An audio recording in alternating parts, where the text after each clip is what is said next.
O senhor olha as geleiras no mundo inteiro, elas estão diminuindo, elas estão se dissolvendo. O senhor não vai me dizer que está ficando mais frio o oceano. Se o gelo está derretendo, é porque está ficando mais quente. Muito bem. Isso é que aparece nesses vídeos, né, que estão aí na internet, que mostram o gelo do Ártico. Rapaz, isso é uma verdadeira... Quer dizer, o efeito físico em si não tem nada a ver com a temperatura do ar.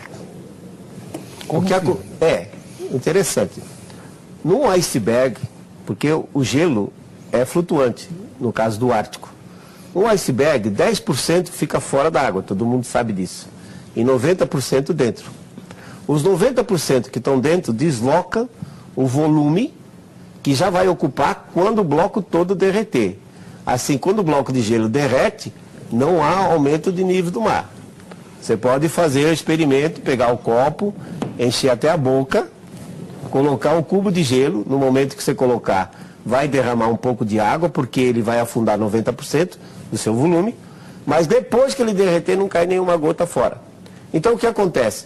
Nós passamos por um período, a partir de 95, 96, em que as correntes marinhas começaram a levar mais água quente para o Ártico.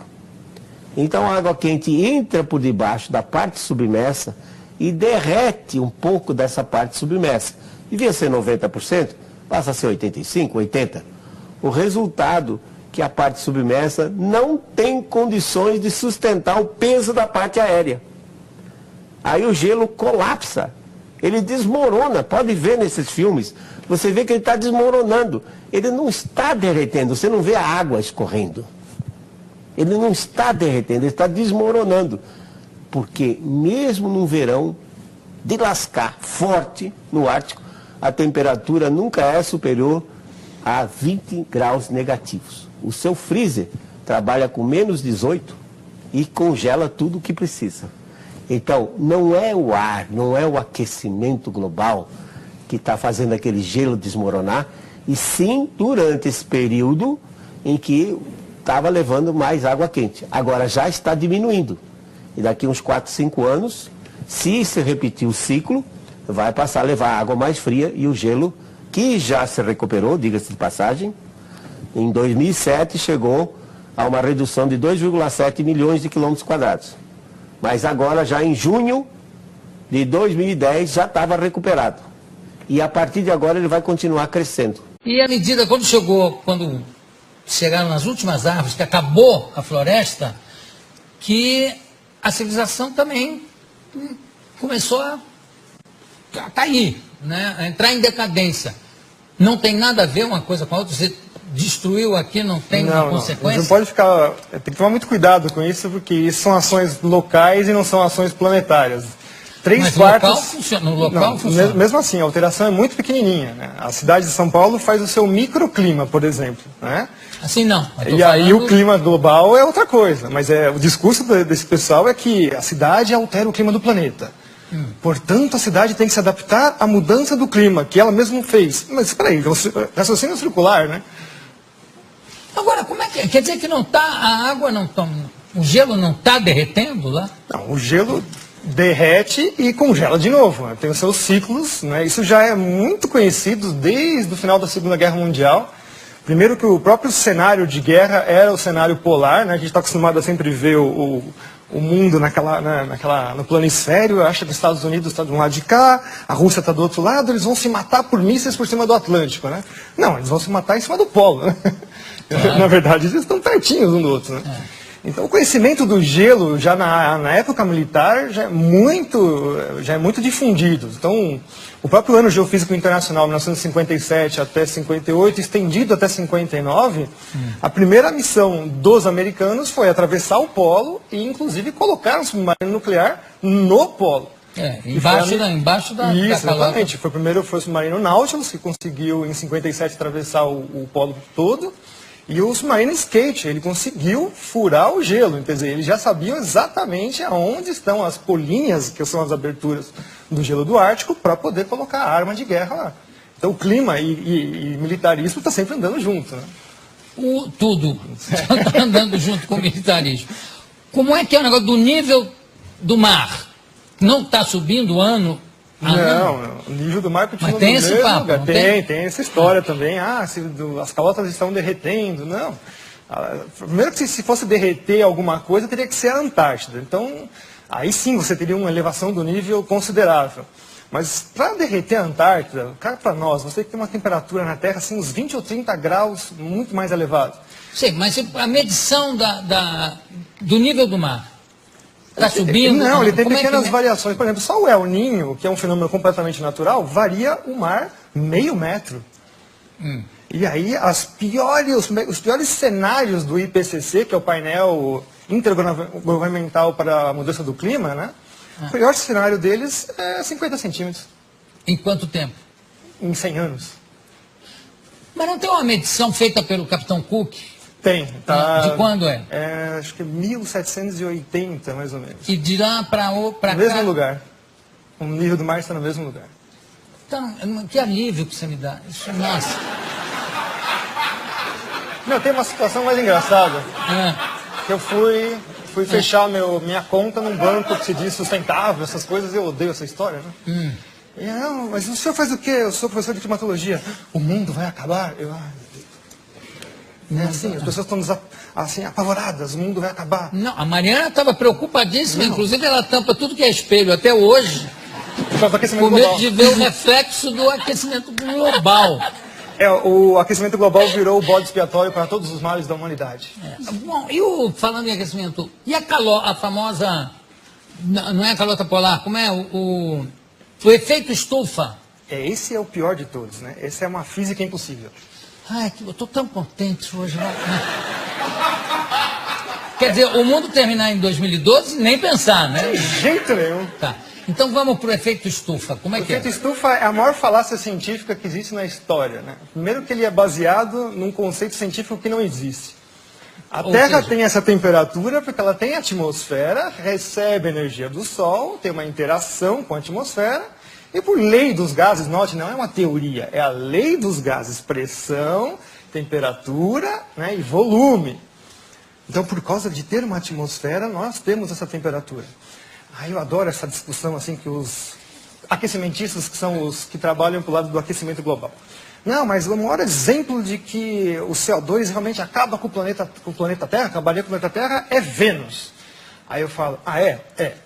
Qual é a pressão atmosférica na superfície de Vênus? Não sei. São 90 vezes a pressão atmosférica da Terra. Portanto, a temperatura lá é de 400 graus na superfície, não é por causa do CO2, é por causa da pressão atmosférica da atmosfera de Vênus. E Vênus também tem o problema da camisa, né? Que deve ter uma certa influência. Agora, quer dizer que não há o efeito estufa? Não, essa física não existe. Então, o negócio do pum dos carneiros da Nova Zelândia, você já ouviu falar nisso? Já! Não é que é uma quantidade tão absurda de puns que vai causar o apocalipse, porque vai estourar com a calota não, como é que chama? Com a famosa camada de ozônio. Que não existe, né? A camada de ozônio é uma coisa que não existe, né? Não existe? Não. Meu Deus, que alívio que eu estou hoje. Quer dizer que o carneiro pode dar pum à vontade. Eu sei que tem fazendeiros ensinando o carneiro a se segurar. Pode soltar. A história do ozônio é conhecida como, né, nos cientistas sérios, não esses aí que estão aí vendidos chapa branca, que a gente chama, né? Trabalham para governos, empresas, etc. E tal. Cientistas sérios, o próprio pai da coisa é o Dobson, que no ano Geofísico Internacional se propôs a ir para a Antártica justamente para saber qual era a variação do ozônio na calota polar. Ele já sabia que o ozônio desaparecia completamente na Antártida. E aí, de lá para cá, os caras desaparecem com essas informações e falam que é o seu desodorante que destrói a camada de ozônio.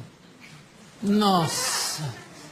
Nunca mais eu pego um sujeito fedendo, que eu brigar com ele para botar um desodorante. Aí quando você vai ver o que acontece, é a quebra das patentes dos CFCs, os gases refrigerantes. Então, em 87, começam a terminar as patentes, elas começam a se tornar públicas, você não precisa mais pagar royalties para elas. Então a indústria toda que detém essas patentes lança um substituto chamado HCFC, que é um organofluoroclorado como qualquer outro, mas custa, né, o CFC passa a custar $1,38 o quilo, o outro passa para $38 o quilo. Mas a grande vantagem é que ele não funciona em nenhuma das geladeiras anteriores, ar-condicionado e tudo mais. Então é extremamente sustentável, você tem que vender, jogar tudo fora e comprar tudo novo. Hoje as patentes vencem em 25 anos, então o discurso agora é que os HCFCs milagrosamente descobriram que ele também faz mal para a camada de ozônio e aquecimento global. Que alívio que a gente sente, né? Não, mas o melhor é o preço, que vai ser o substituto. Que as empresas agora falaram que vão garantir que não vai dar mais problema. Né? $128 o quilo. E também não vão funcionar nos outros equipamentos. Eles têm sempre essa jogada, né? Se vocês perceberem agora, mas não é só trocar o gazinho do refrigerante. Parques industriais inteiros têm que ser trocados. Porque existem os sistemas de refrigeração central, caldeiras e tudo mais. Se vocês perceberem agora, todos os produtos estão passando a butano de novo. Os CFCs, quando eles vieram no final dos anos 40, 50, eles vieram justamente para resolver o problema de explosões em fábricas, porque é um gás totalmente inerte, não tem nenhum problema com ele. Então, hoje nós estamos voltando para trás, né? Começo do século XX de novo, por uma mentira que é que esse gazinho destrói a camada de ozônio. Qual é o gás que destrói a camada de ozônio? A hipótese, é uma hipótese de novo antrópica, que nunca foi provada, é que os CFCs, os gases organofluoroclorados, conseguem destruir a camada de ozônio. O butano não. O butano está isento disso. Ele fica lá, por enquanto, né? Até alguém arrumar um problema com ele. Tem uma coisa que me chama muita atenção, Ricardo, é que sempre que você vê o anúncio de um fenômeno astronômico, a queda de um meteoro, ou um fenômeno geográfico e físico, sempre é assim, a temperatura chegou a não sei quantos graus, que não acontecia desde 1920. A nevasca que aconteceu esse ano não se via desde 1887. Quer dizer que sempre anteriormente, teve alguma coisa pior? Sim, nossa, muito pior. Pois é, então por que essa coisa catastrófica, né, de achar que a próxima será a pior? Se nunca acontece isso. Os registros paleoclimáticos mostram coisas assim muito piores, tipo o nível do mar subir 50 metros em 100 anos, a temperatura subir em 50 anos 8 graus, e o pessoal está falando que vai subir meio grau em 100. Que isso? É piada isso? Isso é uma piada. Olha, tem gente já querendo fazer pergunta ali na plateia, não é? Pode fazer, faça. Você disse que esse negócio do aquecimento global não tem nada a ver e tal. E, assim, o meu pai, muitas pessoas mais velhas que eu conheço, dizem que São Paulo na década de 60, 70, era tipo, conhecido como a terra da garoa, que era muito frio. E hoje agora, você pega a época do verão, tá um baita calor, um calor insuportável. O que você pode explicar sobre isso? Isso daí é o efeito do clima no local, né? Então, isso não é um efeito global. O caso da garoa, por exemplo, nós tivemos um trabalho científico feito agora em 2009, 2010, mostrando que nos últimos 3 anos ela voltou com a mesma intensidade dos anos 30, 40. Então, na verdade, também a garoa é um fenômeno cíclico. O que carece hoje em dia muito é a observação. Nós temos pouca observação realmente dos fenômenos climáticos dentro da cidade. A gente até fala que é o clima citadino, na verdade, né? Em geral, nós temos também pouca observação. A partir dos anos 90, fechou-se estações meteorológicas no mundo inteiro. O próprio presidente Collor de Mello fechou diversas estações meteorológicas aqui no Brasil também. Então a gente carece bastante de informação meteorológica in loco. Os satélites medem, mas sempre tem assim um problema de método, enfim, não é uma coisa tão fácil. A influência do desmatamento no clima global? Não existe. Não, infelizmente. Não existe? Não. E no clima local? Mais ou menos. É, uma coisa que as pessoas também não sabem... Quer dizer, a Amazônia, então, não é o pulmão Não, do tem mundo? que tomar cuidado. Não, nunca foi. Nunca foi. Nunca foi. Essa teoria já foi derrubada nos anos 80. Já. Não é são nem os a oceanos. pleura, nada? Não, são os oceanos. E não tem influência, o desmatamento não tem influência no clima? Tem que tomar cuidado com isso, porque quando eu falo isso, significa que eu estou autorizando a destruir a floresta. Não, de forma... Mas a gente tem que tomar cuidado, porque o aporte do ambientalismo é esse contra as pessoas que falam, negam a hipótese do aquecimento global. Né? Então você mistura tudo dentro de um saco de gatos. Você fala, tá vendo, esse cara está autorizando a gente destruir a floresta. Não, a Amazônia está lá, não é para ser destruída. Aliás, eu acho que nem é possível destruir a Amazônia, Não é porque grande parte dela está plantada embaixo, quer dizer, é embaixo d'água, você para chegar na raiz, né? São 6.000 quilômetros desse novo aquífero que descobriram embaixo da Amazônia. Ganha do aquífero Guarani.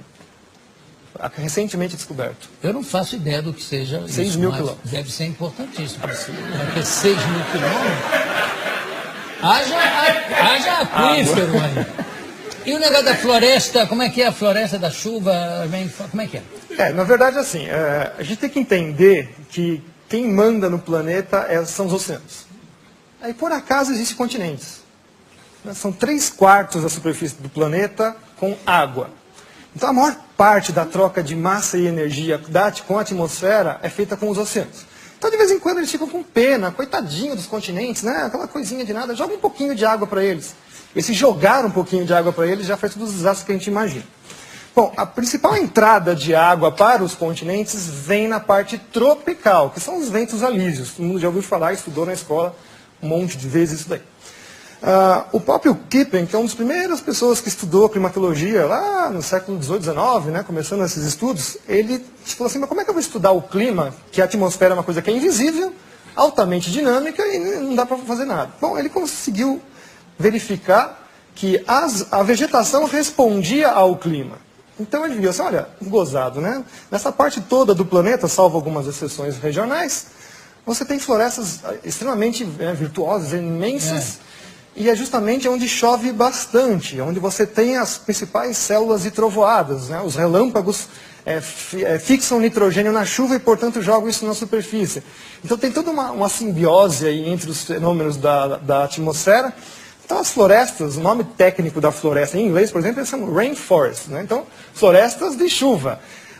A floresta está lá porque chove, não chove porque tem floresta, vocês entenderam? Então quer dizer que se você cortar, vamos supor que você, vamos fazer assim um cenário hipotético, já que eles adoram fazer cenários, vamos fazer também. Vamos supor que você tira toda a Amazônia de lá, tira tudo lá, 20 anos depois está tudo de novo nascendo. Tudo de novo nascendo. Mas leva 20 anos. 20 anos. Que não é nada na história do planeta.